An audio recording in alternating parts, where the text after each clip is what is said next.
Bismillah, Assalamualaikum warahmatullahi wabarakatuh. Innal hamdalillah nahmaduhu wa nasta'inuhu wa nastaghfiruh wa na'udzu billahi min shururi anfusina wa sayyiati a'malina. Man yahdihillahu fala mudilla lahu wa man yudlil fala hadiya lahu. Asyhadu an la ilaha illallah wahdahu la syarika lah wa asyhadu anna Muhammadan abduhu wa rasuluh. Ya ayyuhalladzina amanu taqullaha haqqa tuqatih wa la tamutunna illa wa antum muslimun. Amma ba'd, fa inna asdaqal hadithi kitabullah wa khairal hadyi hadi Muhammadin sallallahu alaihi wasallam wa syarrul umuri muhdatsatuha fa inna kulla muhdatsatin bid'ah wa kulla bid'atin dhalalah wa kulla dhalalatin finnar. Ma'asyiral muslimin rahimani wa rahimakumullah. Kita lanjutkan pelajaran kita di dalam mengkaji dan membaca risalah yang ditulis oleh Syekh Dr. Mahmud Al-Misri hafizahullah ta'ala, yang beliau beri judul Al-Fiqhul Muyassar lil Mar'atil Muslimah. Kaum muslimat rahimani wa rahimakumullah.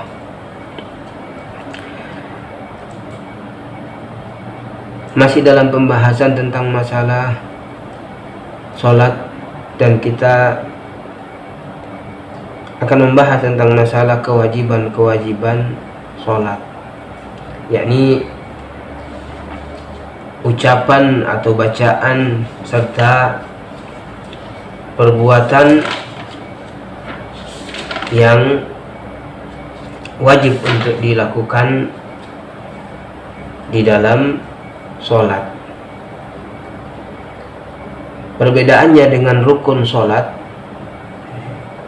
Kalau rukun kita sudah sebutkan kemarin bahwa kalau ditinggalkan sengaja atau tidak sengaja maka ini membatalkan sholat. Adapun masalah kewajiban sholat adalah bacaan atau perbuatan yang kalau ditinggalkan secara sengaja membatalkan sholat, sementara ketika ditinggalkan karena lupa yang semisalnya, maka ini tidak membatalkan sholat dan bisa kemudian ditambal dengan namanya sujud sahwi. Nah, kata beliau, al-awwal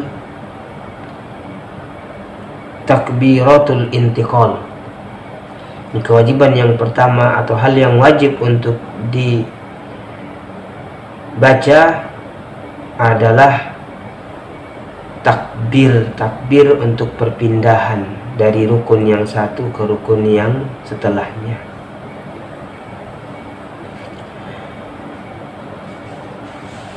Semua takbir kecuali takbiratul ihram. Kalau takbiratul ihram masuk dalam rukun. Adapun selainnya itu maka hukumnya wajib.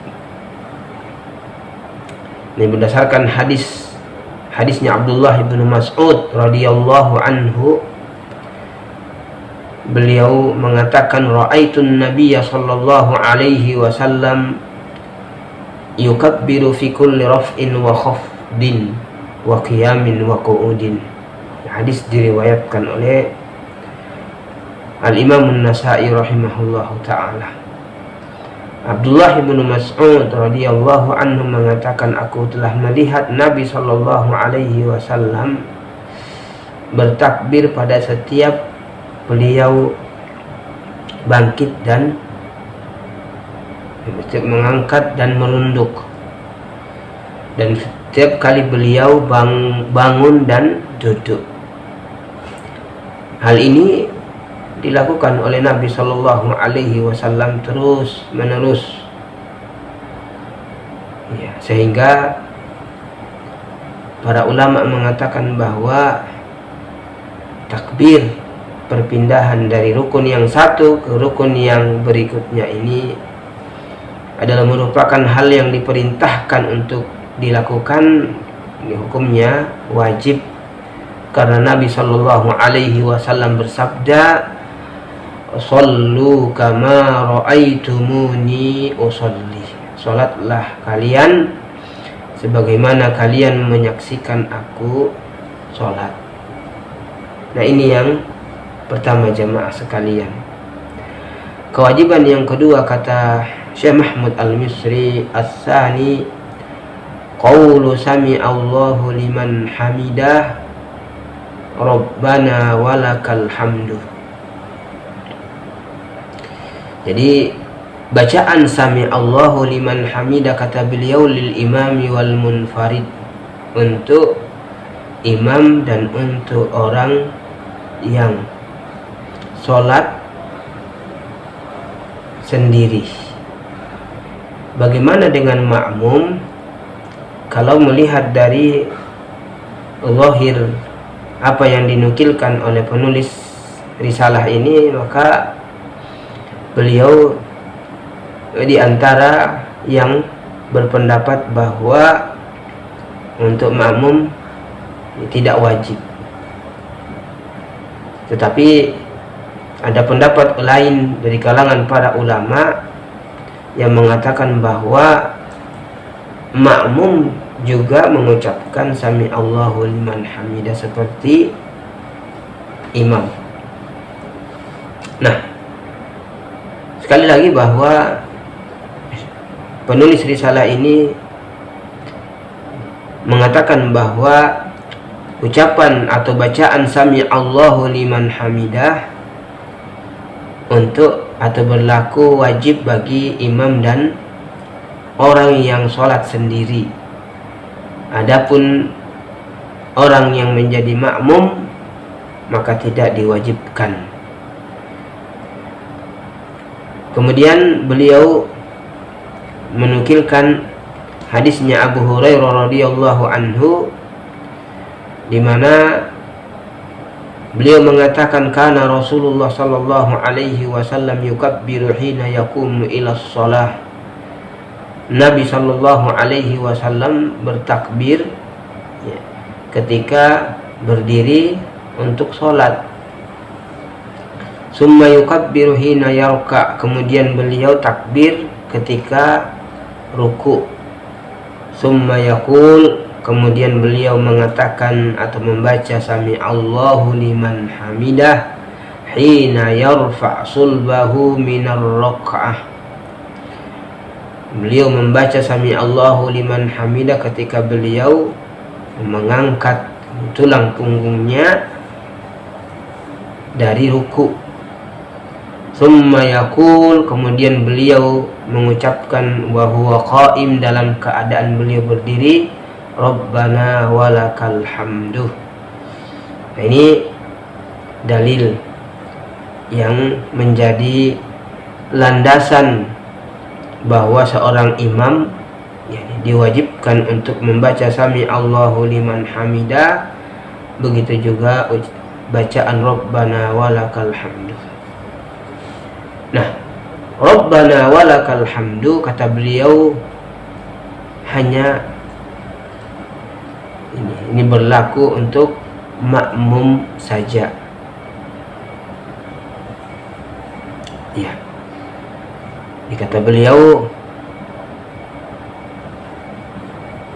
berlaku wajib bagi makmum saja. Imam boleh, kemudian orang yang sholat sendiri pun juga boleh. Karena beliau mengatakan bahwasanya di hadis Abu Musa Al-Asy'ari radhiyallahu anhu Dalam riwayat yang lain di situ disebutkan wa idza qala sami Allahu liman hamida, apa beliau membaca sami Allahu liman hamida, faqalu rabbana lakal hamdu, maka mereka membaca Rabb, yakni para makmum. Ketika Nabi mengucapkan Rabbana sami Allahu liman hamida, para sahabat yang sholat di belakang Nabi sebagai makmum, mereka membaca Rabbana lakal hamdu. Di riwayat yang lain Rasulullah sallallahu alaihi wasallam juga bersabda, idza qala al-imamu sami Allahu liman hamida, kalau imam membaca sami Allahu liman hamida, faqulu Allahumma rabbana lakal hamdu, maka bacalah oleh kalian Allahumma rabbana lakal hamdu. Jadi ini yang menjadi dasar atau yang dijadikan oleh Syekh Mahmud Al-Misri sebagai dasar, mengatakan bahwasanya bagi makmum hanya diwajibkan untuk membaca Rabbana walakal hamdu dan tidak diwajibkan membaca sami Allahu liman hamidah. Kembali lagi bahwa di sana ada ulama yang mengatakan bahwa makmum juga membaca sami Allahu liman hamidah. Wallahu a'lam. Nah, ini kewajiban yang kedua. Hal yang wajib atau hal yang ketiga yang wajib untuk baca ketika kita sholat adalah, kata beliau, at-tasbihu fil ruku'i was sujud. Baca tasbih ketika dalam ruku' dan sujud. Berdasarkan hadisnya Uqbah bin Amir radhiyallahu anhu, di mana di situ beliau mengatakan, lamma nazalat fasabbih bismi rabbikal azim, ketika turun ayat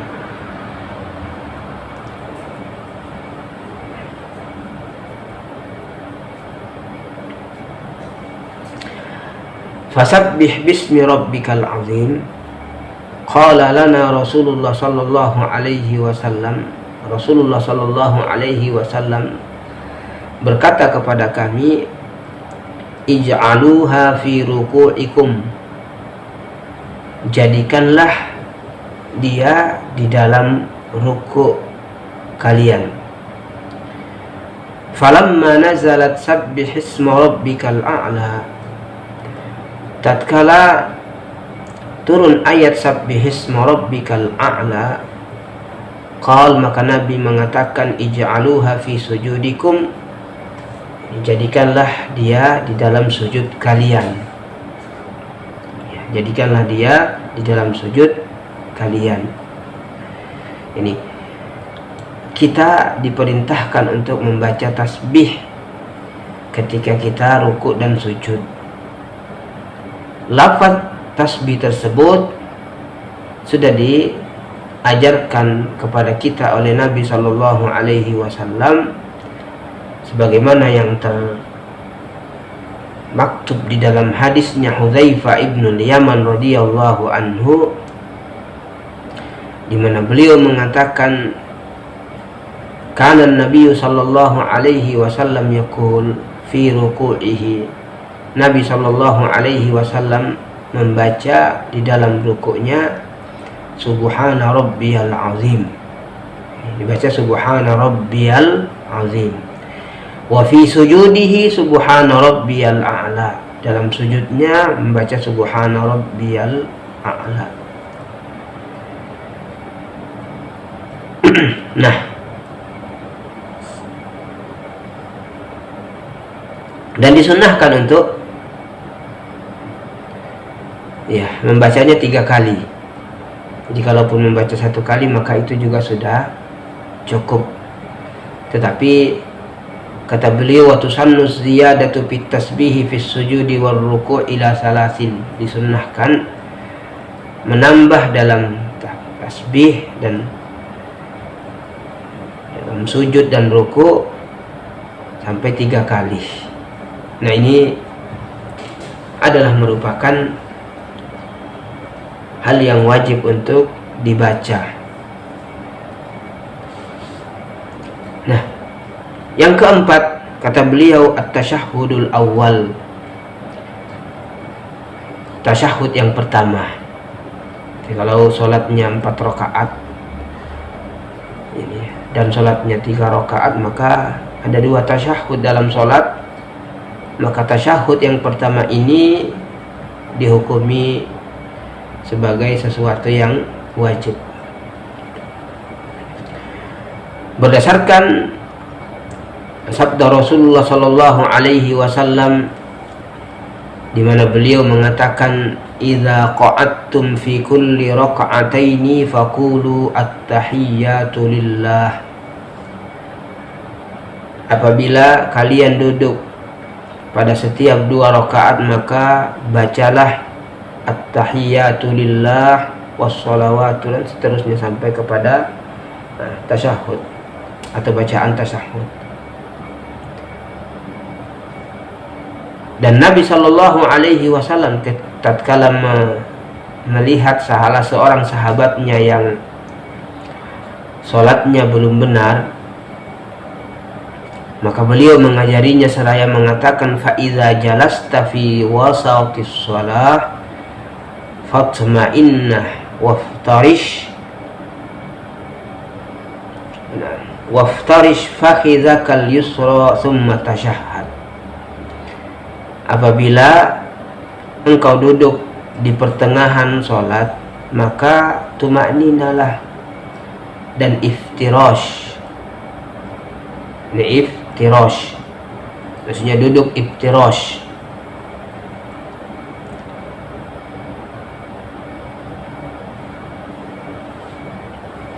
Kemudian tasyahud. Jadi di dalam hadis ini ada perintah dari Nabi sallallahu alaihi wasallam untuk membaca tasyahud seperti yang kita hafalkan, ya. At-tahiyyatu lillah wassalawatu wassalamu alayka ayyuhan nabiy wa rahmatullah wa barakatuh, assalamu alayna wa ala ibadillahis shalihin, dan seterusnya. Nah, ini bacaan tasyahud. Nah, sampai kepada mana? Nih, ada silang pendapat di kalangan para ulama, apakah sholawat Nabi Shallallahu Alaihi Wasallam juga masuk di dalamnya ataukah bukan?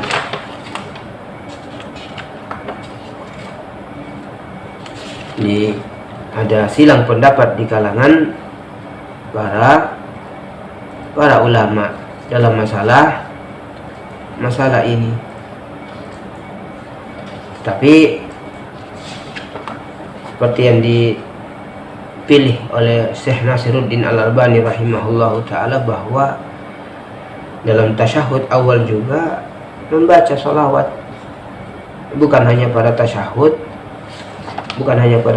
akhir, karena tidak ada dalil yang memisahkan antara keduanya. Tapi sebagian ulama memandangnya bahwasanya sholawat itu masuk dalam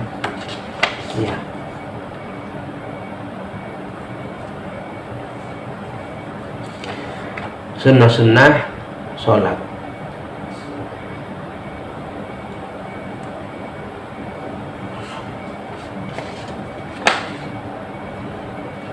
Nah, kemudian jamaah sekalian, perkara yang kelima yang wajib untuk dilakukan adalah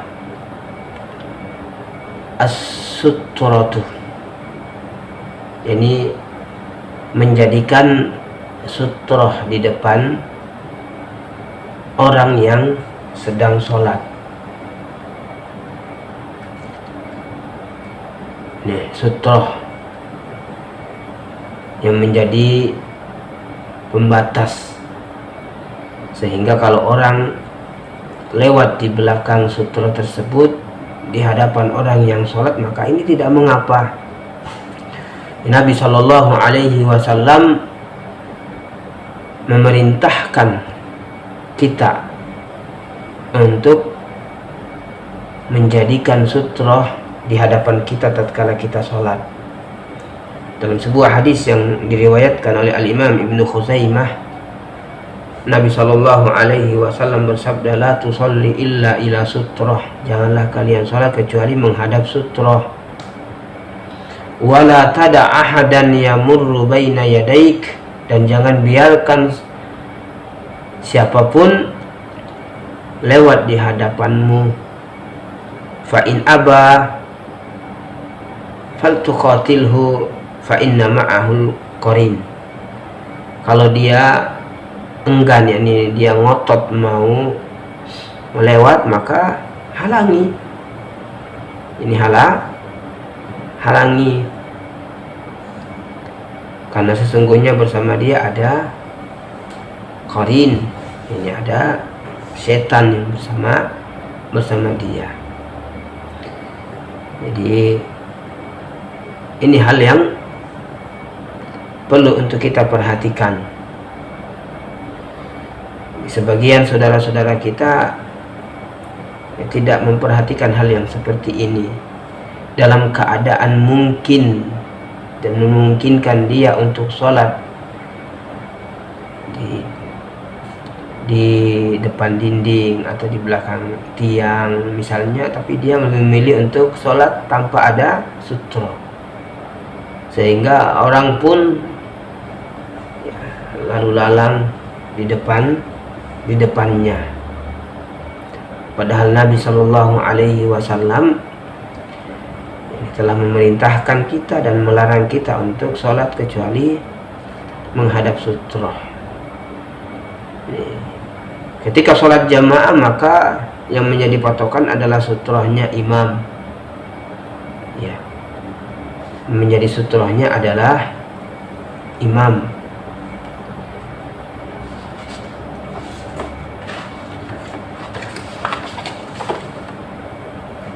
Nah, inilah beberapa hal-hal yang wajib untuk kita lakukan dalam sholat kita. Berikutnya jemaah sekalian adalah berkenaan tentang masalah sunnah-sunnah di dalam sholat. Dan sunnah-sunnah di dalam sholat ini terbagi menjadi dua. Ada yang bentuknya ucapan dan ada yang bentuknya perbuatan. Nah, yang pertama, sunnah-sunnah yang berkaitan tentang masalah ucapan atau bacaan. Kata beliau, al-awwal du'aul istiftah. Doa istiftah. Menurut beliau bahwa membaca doa iftitah ini hukumnya sunnah dan dibaca di antara takbiratul ihram dan bacaan surat Al-Fatihah. Sebagian ulama mengatakan bahwasanya doa iftitah ini hukumnya wajib. Kalau kita melihat tarjih dari penulis kitab Al-Fiqhu atau Fiqhu Sunnah, Syekh Abu Malik, beliau menguatkan pendapat yang mengatakan bahwasanya doa iftitah ini hukumnya wajib.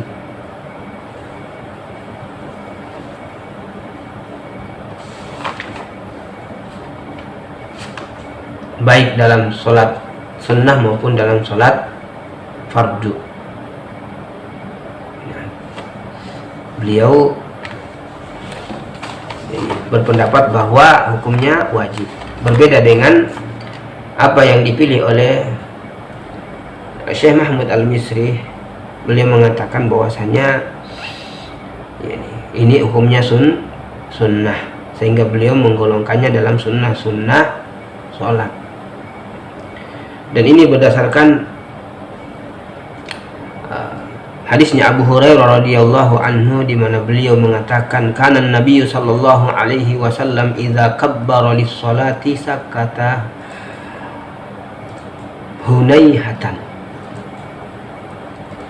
Nabi sallallahu alaihi wasallam ketika sudah takbir untuk sholat, sudah takbiratul ihram, beliau diam sejenak. Fakultu, maka aku mengatakan, bi abi anta wa ummi ya Rasulullah, demi bapakku dan ibuku wahai Rasulullah.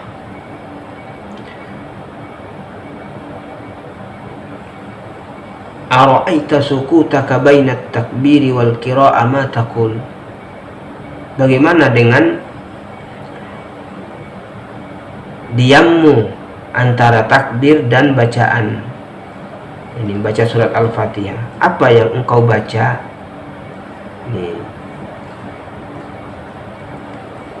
Abu Hurairah melihat Nabi dalam sholatnya itu terdiam sejenak setelah takbir sebelum membaca Al-Fatihah. Maka beliau bertanya, apa yang engkau baca? Maka Nabi mengatakan, aqul Allahumma ba'id baini wa baina khotoyaya kama ba'adta bainal masyriqi wal maghrib. Allahumma naqqini min khotoyaya kama yunaqqa thawbul abyadu binad danas. Allahumma ghusilni min khotoyaya bil ma'i was salji wal barad. Ini doa iftitah. Nah, kata beliau, aku membaca doa ini. Aku membaca doa ini. Di riwayat yang lain, riwayatnya Umar ibn Khattab radhiyallahu an, bahwasanya beliau Umar ibn Khattab biasa membaca setelah takbiratul ihram, subhanakallahumma wa bihamdika wa tabarakasmuka wa ta'ala jadduka wa la ilaha ghairuk. Jadi doa iftitah ini bukan cuma satu, ada yang panjang, ada yang pendek. Tinggal kita milih dan lihat kondisi kita ketika kita sholat. Kita jadi makmum misalnya, kita tahu bahwa imam yang mengimami ini terkadang cepat, maka cari yang pendek, subhanakallahumma wa bihamdika tabarakasmuka wa ta'ala jadduka wa la ilaha ghairuk. Kalau kita baca yang panjang, maka mungkin nggak selesai dia sudah membaca surat Al-Fatihah. Nah, ini kita disunnahkan. Kalau kita waktu kita longgar, kita sholat sendiri misalnya, baca yang panjang. Yang pertama tadi, Allahumma ba'id baini wa baina khotoyaya, dan seterusnya. Sunnah yang kedua, kata beliau, al-isti'adzah, yakni membaca isti'adzah. Jadi hukumnya sunnah. Dan ini berdasarkan firman Allah Subhanahu wa taala, fa idza qara'tal Qur'an fasta'iz billahi minasyaitonir rajim. Jika engkau membaca Al-Qur'an, maka berlindunglah pada Allah dari syaitan yang terkutuk. Nah, Abu Sa'id Al-Khudri radhiyallahu anhu juga meriwayatkan hadis, beliau mengatakan, kana Nabi sallallahu alaihi wasallam idza qama ila sholati istaftaha thumma yaqul a'udzu billahi as-sami'il 'alim minasy syaithanir rajim min hamzihi wa nafthihi wa nafthihi. Nabi sallallahu alaihi wasallam apabila berdiri untuk sholat, beliau ini membuka sholatnya, ini membaca doa istiftah, kemudian beliau membaca a'udzu billahis samiil alim minasy syaithanir rajim min hamzihi wa nafthihi wa nafthihi.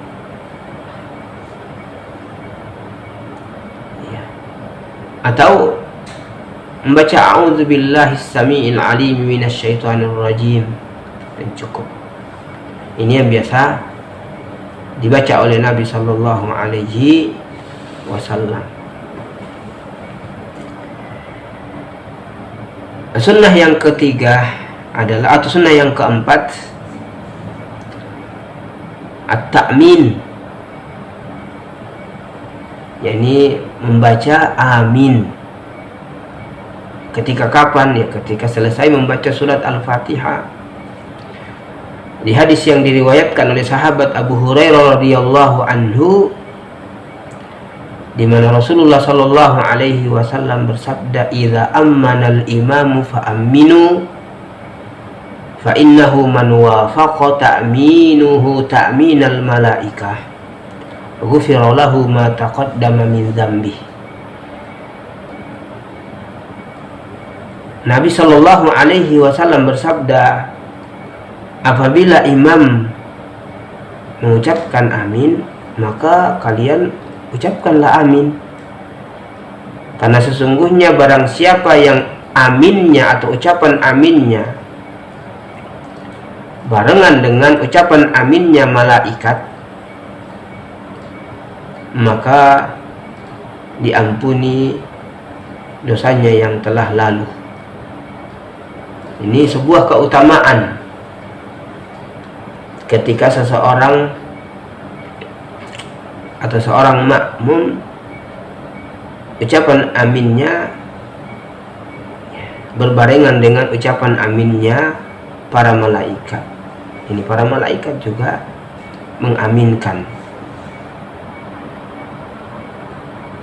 Dan kita dilarang untuk mendahului imam untuk mengucapkan amin, seperti yang banyak dilakukan oleh anak-anak kecil kita, yang mereka belum mengerti, sebelum selesai imamnya masih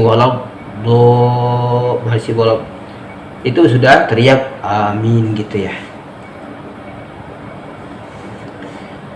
Nabi sallallahu alaihi wasallam sebagaimana diriwayatkan oleh Abu Hurairah mengatakan, kana Rasulullah sallallahu alaihi wasallam yu'allimuna yaqul, Nabi sallallahu alaihi wasallam mengajarkan kepada kami seraya mengatakan, la tubadirul imam, jangan kalian mendahului imam. Idza kabbara fakabbiru, kalau dia telah takbir maka takbirlah oleh kalian. Wa idza qala, apabila dia membaca waladdallin, dia telah membaca waladdallin, faqulu amin, maka ucapkanlah oleh kalian amin. Hadis ini diriwayatkan oleh Al-Imam Muslim.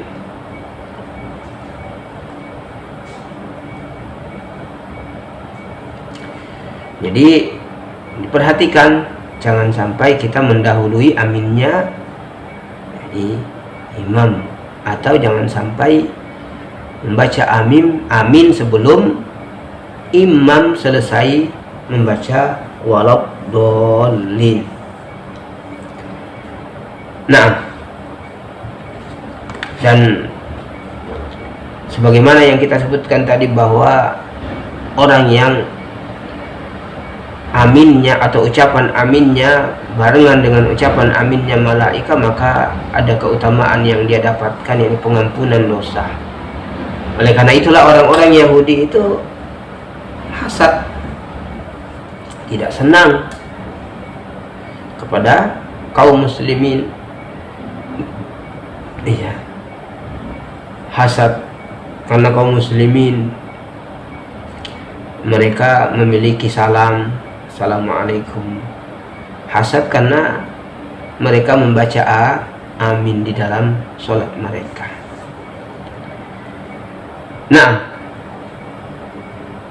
yang berikutnya, yang kelima atau sunnah yang kelima, al-qira'atu ba'dal fatihah, membaca Al-Quran setelah membaca surat Al-Fatihah. Ini bacaan surat-surat yang lain setelah membaca surat Al-Fatihah. Ini juga hukumnya sunnah.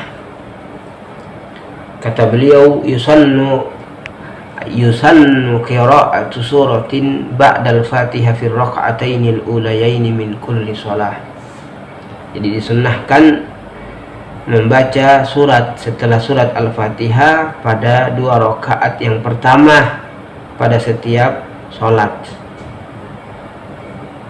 Jadi kalau ada orang sholat hanya baca surat Al-Fatihah kemudian langsung ruku, maka sholatnya sah, karena dia tidak meninggalkan sesuatu yang wajib.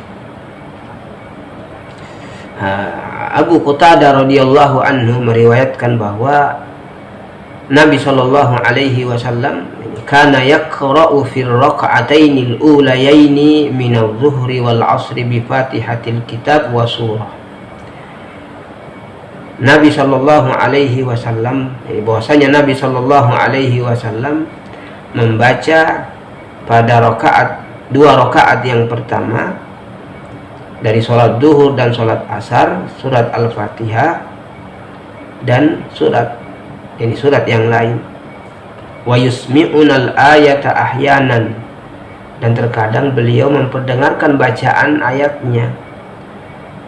Wa yaqra'u fi rak'atainil ukhrayaini bi Fatihatil kitab, dan beliau membaca pada 2 rakaat yang terakhir surat Al-Fatihah.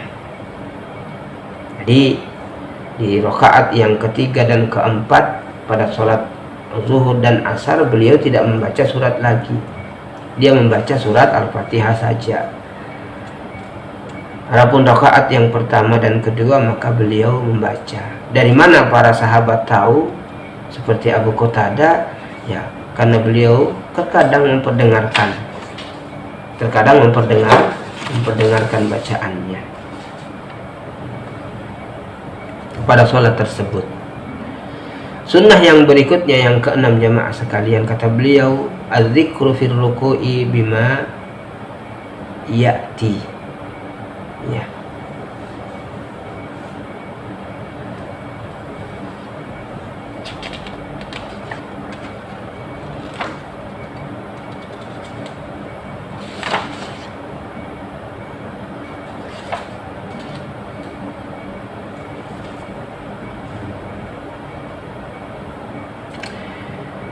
Ini berzikir pada ketika ruku,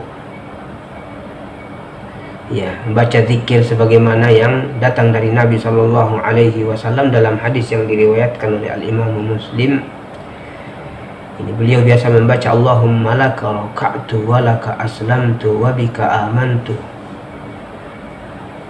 khasha'a laka sam'i wa basari wa mukhi wa azmi wa asbi, dan zikir-zikir yang lain, subuhun qudusun rabbul malaikati warruh.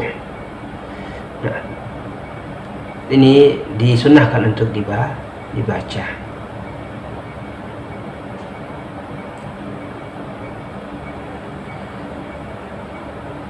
Itu tentunya setelah subhana rabbiyal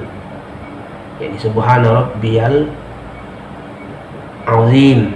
Kalau subhana rabbiyal azim kita sudah lewat tadi, bahwasanya ini merupakan sesuatu yang wajib untuk dibaca di dalam sholat, tambahan daripada bacaan tersebut yang biasa dibaca oleh Nabi. Ini yang dihukumi sunnah. Kemudian kata beliau yang ke-6, as-sadis, az-zikru ba'dal qiyami minar ruku'i wa ba'da rabbana lakal hamdu, nah, bima ya'ti. Zikir setelah berdiri dari ruku, ini setelah bangkit dari ruku, setelah membaca bacaan rabbana lakal hamdu. Apa zikirnya? Banyak zikir-zikir yang biasa dibaca oleh Nabi sallallahu alaihi wasallam. Di situ disebutkan Allahumma rabbana lakal hamdu mil'us samawati wa mil'ul ardi wa mil'u ma syi'ta min syai'in ba'du rabbana walakal hamdu hamdan katsiran thayyiban mubarakan fih. Ini juga merupakan tambahan yang hukumnya sunnah untuk dibaca. Tentunya setelah sami Allahu liman hamidah rabbana walakal hamdu. Naam. Berikutnya yakni az-zikru fis sujudi bima ya'ti. Zikir di dalam sujud dengan apa-apa yang diajarkan oleh Nabi sallallahu alaihi wasallam. Ya, zikir bukan membaca ayat Al-Qur'an, tapi zikir. Tentunya setelah membaca subhana rabbiyal a'la. Kalau subhana rabbiyal a'la masuk dalam ini kewajiban sholat. Baca misalnya bacaan seperti ketika yang dirukuk tadi, subhanakallahumma rabbana wa bihamdika allahumma ghafirli subuhun qudusun rabbul malaikati warruh. Naam, seterusnya dari zikir-zikir yang biasa dibaca oleh Nabi sallallahu alaihi wasallam. Yang berikutnya ini, yang ke-9, ad-du'a baina sajdataini bima ya'tini. Berdoa di antara dua sujud. Berdoa di antara dua sujud.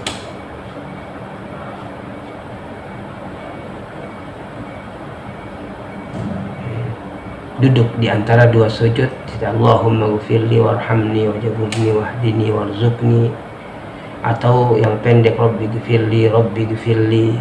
Ini juga masuk sunnah. Masuk sunnah.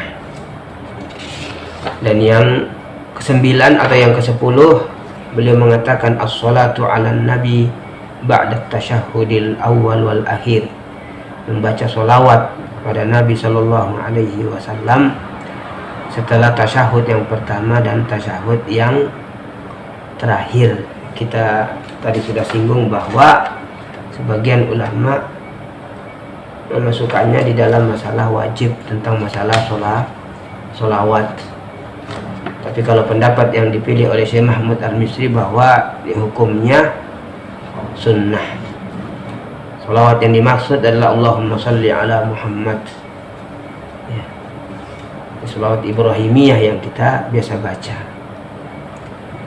Lafadznya Allahumma salli ala Muhammad wa ala ali Muhammad kama sallaita ala Ibrahim wa ala ali Ibrahim innaka Hamidum Majid. Allahumma barik ala Muhammad wa ala ali Muhammad kama barakta ala Ibrahim wa ala ali Ibrahim innaka Hamidum Majid. Ini juga menurut pendapat beliau hukumnya sunnah. Kemudian yang ke-11 ad-du'a ba'da tasyahhudil awwal watsani. Doa setelah tasyahud yang pertama dan tasyahud yang kedua. Ini kalau tasyahud yang kedua berarti sebelum salam. Ini juga ketika ada orang yang berdoa, maka ini disunnahkan. Dan yang ke-12 at-taslimatut tsaniyah, salam yang kedua. Kita sudah sebutkan pada pembahasan rukun sholat bahwa ulama silang pendapat tentang salam yang kedua. Salam yang pertama bagian daripada rukun. Tapi salam yang kedua ini yang diperselisihkan oleh para ulama, salam yang ke kiri. Di antara mereka ada yang menyatakan bahwasanya itu hukumnya sunnah. Sebagian mengatakan hukumnya wajib. Ya, hukumnya wajib. Nah, jemaah sekalian, mungkin ini yang bisa kita sampaikan pada kesempatan kali ini. Dan masih ada beberapa sunnah-sunnah sholat yang disebutkan oleh Syekh Mahmud Al-Misri. Kita baru sebutkan ada 12. Insya Allah akan kita lanjutkan pada pertemuan berikutnya. Mudah-mudahan apa yang kita sampaikan bermanfaat bagi kami dan bagi jamaah sekalian. Subhanakallahumma wa bihamdik, asyhadu an la ilaha illa anta, astaghfiruka wa atubu ilaik. Wassalamualaikum warahmatullahi wabarakatuh.